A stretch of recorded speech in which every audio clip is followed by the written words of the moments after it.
హిందూ ధర్మ ప్రేక్షకులకు నమస్కారం. ఆధ్యాత్మిక సమాచార వేదిక గుడిగంటలు కార్యక్రమానికి స్వాగతం. శ్రీరాముడి జన్మ నక్షత్రమైన పునర్వసు నక్షత్రాన్ని పురస్కరించుకుని భద్రాచల శ్రీ సీతారామచంద్రస్వామి వారి దివ్య సన్నిధిలో ఘనంగా భద్రగిరి ప్రదక్షిణ నిర్వహించారు. పలువురు రామభక్తులు ఆలయంలో శ్రీరామ సేవలో పాల్గొని తరించారు. భద్రాచల శ్రీ సీతారామచంద్రస్వామి వారి దివ్య సన్నిధిలో భక్తులు ఘనంగా భద్రగిరి ప్రదక్షిణ నిర్వహించారు. శ్రీరాముడి జన్మ నక్షత్రమైన పునర్వసు నక్షత్రం సందర్భంగా ఈ గిరి ప్రదక్షిణను నిర్వహించారు. పునర్వసు నక్షత్రాన్ని పురస్కరించుకుని పలువురు రామభక్తులు ఆలయంలో శ్రీరామ సేవలో పాల్గొని తరించారు. పునర్వసు నక్షత్రం సందర్భంగా ప్రధాన ఆలయంలోని మూలవరుల వద్ద ప్రత్యేక పూజలు నిర్వహించిన అర్చకులు ఆలయ ప్రాంగణంలోని భక్తరామదాసు విగ్రహం వద్ద అభిషేకాది కార్యక్రమాలు నిర్వహించి నూతన వస్త్రాలు, పూలమాలలు సమర్పించారు. ఆలయ ఈవో దామోదర్రావు, రామదాసు వారసుడు కంచర్ల శ్రీనివాస్ చేతుల మీదుగా గిరి ప్రదక్షిణను ప్రారంభించారు. కొత్తగూడెంకు చెందిన భక్తరామదాసు ట్రస్ట్ బృందం రామభక్తులు భద్రగిరి మాడవీధులలో భద్రగిరి ప్రదక్షిణ నిర్వహించారు. శ్రీరామ పాదుకలతో కోలాట బృందాల నృత్యాల నడుమ ఘనంగా ఈ గిరి ప్రదక్షిణ కొనసాగింది. గిరి ప్రదక్షిణ శ్రీరామ నామస్మరణలతో భద్రగిరి మారుమ్రోగింది.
భూపాలపల్లి జిల్లాలోని ప్రసిద్ధ పుణ్యక్షేత్రమైన శ్రీ కాళేశ్వర ముక్తేశ్వర స్వామి దేవాలయంలో జీర్ణోద్ధరణ పనులకు శ్రీకారం చుట్టారు.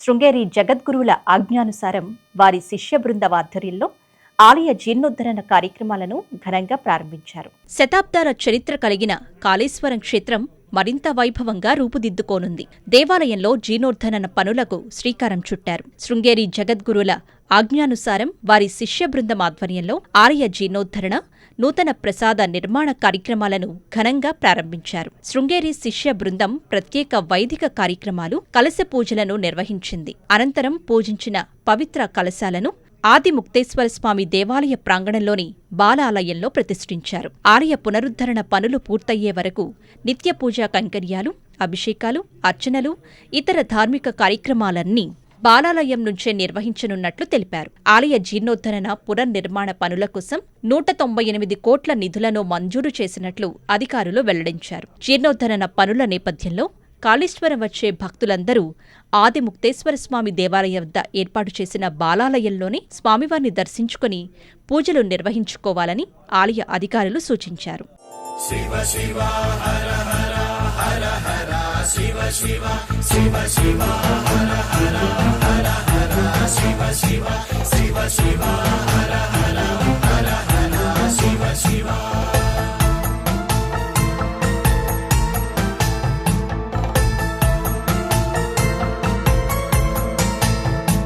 శివ పూజ చేయగా చింతేల మనసా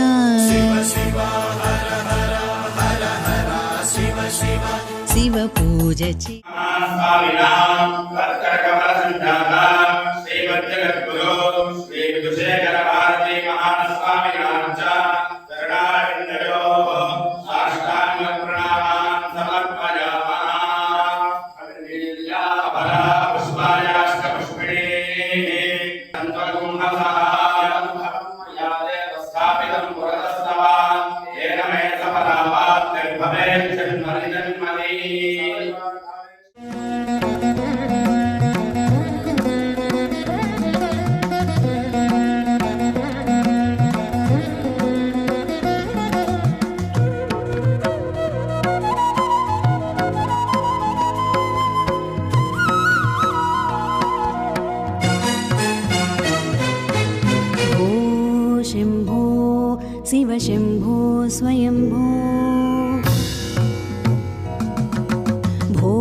శంభో స్వయంభో భో శంభో శివ శంభో. కాళేశ్వర ముక్తీశ్వరాభ్యాం నమః. శివాయ గురవే నమః. తెలంగాణలో అత్యంత ప్రాముఖ్యమైనటువంటి క్షేత్రం శ్రీ కాళేశ్వర ముక్తీశ్వర స్వామివారి క్షేత్రం. శృంగేరి జగద్గురువుల యొక్క ఆజ్ఞానుసారంగా వారి శిష్య బృందం చేత ఈ ఆలయం జీర్ణోద్ధరణ అలాగే నూతన ప్రాసాద నిర్మాణాది కార్యక్రమాలు ప్రారంభమైనాయి. శృంగేరి జగద్గురువుల యొక్క శిష్య బృందం చేత కళాపకర్షణాది కార్యక్రమాలన్నీ కూడా నిర్వహించుకొని ఆ తర్వాత కళాపకర్షణం చేసినటువంటి ఆ కలశాలన్నీ కూడా ఆదిముక్తేశ్వర స్వామి దేవాలయం వద్ద గల ఆ బాలాలయంలో ఆ కలశాలను ప్రతిష్ఠించి ఇక నుంచి నిత్య పూజా కైంకర్యాలన్నీ కూడా అదే ఆలయంలో జరుగుతున్నాయి.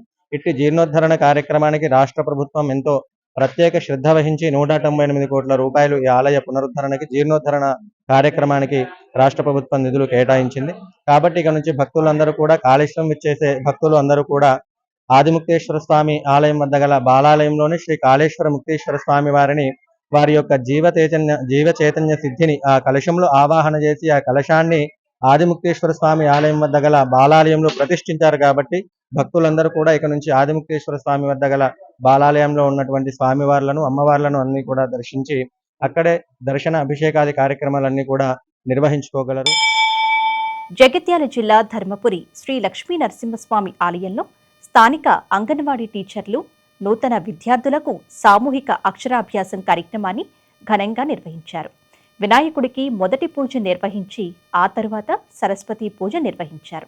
జగిత్యాల జిల్లా DWO భాస్కర్ చేతుల మీదుగా విద్యార్థులకు అక్షరాభ్యాసం గావించారు. ప్రభుత్వం నుండి అందించిన యూనిఫామ్ను ధర్మపురి మున్సిపల్ కౌన్సిలర్తో కలిసి విద్యార్థులకు భాస్కర్ అందజేశారు. ఈ కార్యక్రమంలో ధర్మపురి ICDS ప్రాజెక్ట్ అధికారిని వాణిశ్రీ, సూపర్వైజర్, అంగన్వాడీ టీచర్లు, తల్లులు, చిన్నారులు పాల్గొన్నారు.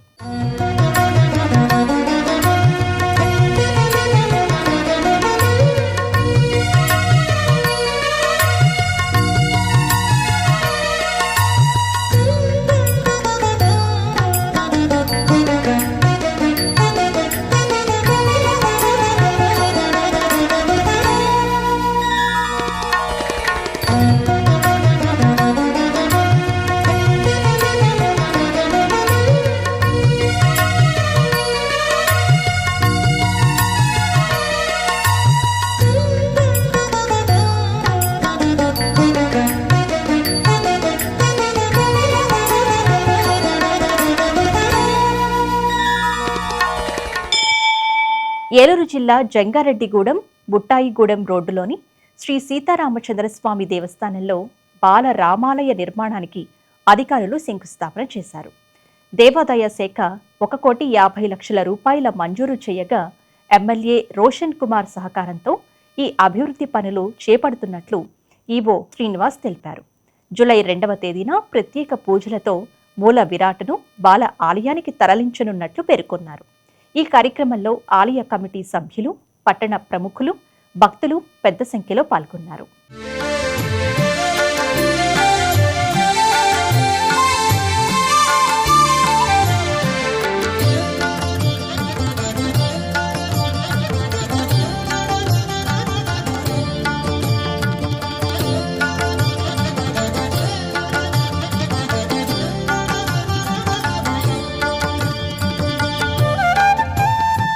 దశరథాత్మజమప్రమేయం సీతాపదం రఘుకులాన్మయ రత్నదీపం ఆజానుబాహం అరవిందదలాయతాక్షం రామం నిశాచర వినాశకరం నమామి.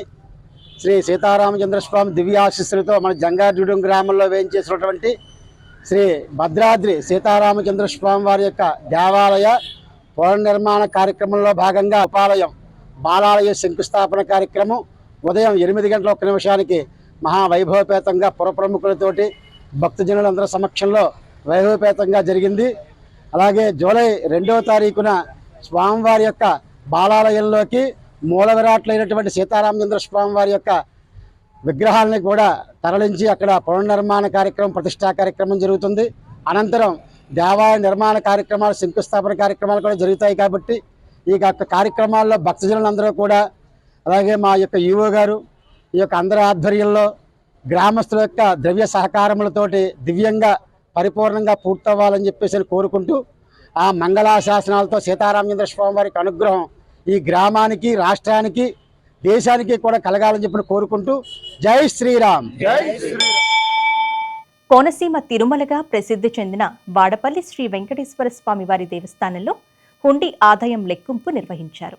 34 రోజుల కాలానికి సంబంధించి 2,44,00,000 రూపాయల హుండీ ఆదాయం వచ్చినట్లు ఆలయ chairman Mudunuri Venkataraju, deputy commissioner, కార్యనిర్వహణ అధికారి నల్లం సూర్య చక్రధర్రావు తెలిపారు. కోనసీమ తిరుమలగా ప్రసిద్ధి చెందిన వాడపల్లి శ్రీ వెంకటేశ్వర స్వామి వారి దేవస్థానంలో 34 రోజుల కాలానికి సంబంధించి హుండీలను లెక్కింపు నిర్వహించారు. ప్రధాన శ్రీ వెంకటేశ్వర స్వామి ఆలయం, శ్రీ విశ్వేశ్వర స్వామి ఆలయ హుండీల ద్వారా 1,77,70,227 రూపాయలు రాగా, అన్నప్రసాదం హుండీల ద్వారా 66,66,823 రూపాయలు నగదు సమకూరింది. మొత్తం 2,44,37,050 రూపాయల ఆదాయం వచ్చినట్లు అధికారులు తెలిపారు. భక్తులు పెద్ద సంఖ్యలో స్వామివారిని దర్శించుకొని తమ మొక్కులు తీర్చుకోవడంతో ఈ స్థాయిలో ఆదాయం వచ్చినట్లు పేర్కొన్నారు. నగదు ఆదాయంతో పాటు హుండీలలో మొత్తం 588 గ్రాముల బంగారం, 1 కిలో 52 గ్రాముల వెండి, 18 దేశాలకు చెందిన 77 విదేశీ కరెన్సీ నోట్లు వచ్చినట్లు తెలిపారు. ఆలయ chairman Mudunuri Venkataraju, deputy commissioner, కార్యనిర్వహణ అధికారి నల్లం సూర్య చక్రధరరావు ఆధ్వర్యంలో నిర్వహించిన ఈ లెక్కింపు కార్యక్రమంలో రెవెన్యూ అధికారులు, దేవస్థాన అధికారులు, కెనరా బ్యాంక్ అధికారులు, భక్తులు పాల్గొన్నారు.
మెదక్ పట్టణంలోని శ్రీ అయ్యప్ప స్వామి దేవాలయం నిర్మించి 25 సంవత్సరాలు రజతోత్సవ వేడుకలను ఘనంగా నిర్వహించారు. శ్రీ మాధవానంద సరస్వతి వారిచే అయ్యప్ప స్వామికి పంచామృత అభిషేకం, ప్రత్యేక పూజలు నిర్వహించారు.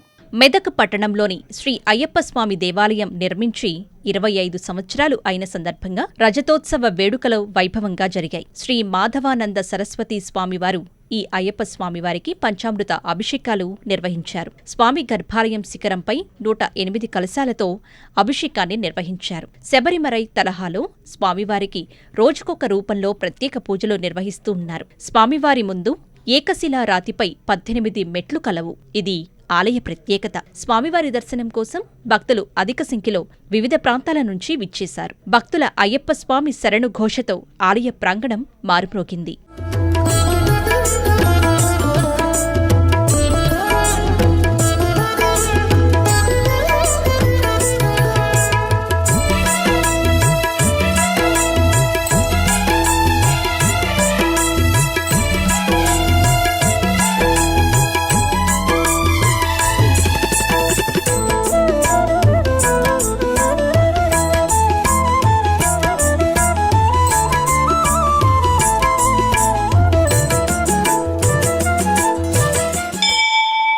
ఇది ఈనాటి గుడిగంటలు కార్యక్రమం. మరిన్ని ఆధ్యాత్మిక విశేషాలతో మళ్ళీ కలుసుకుందాం.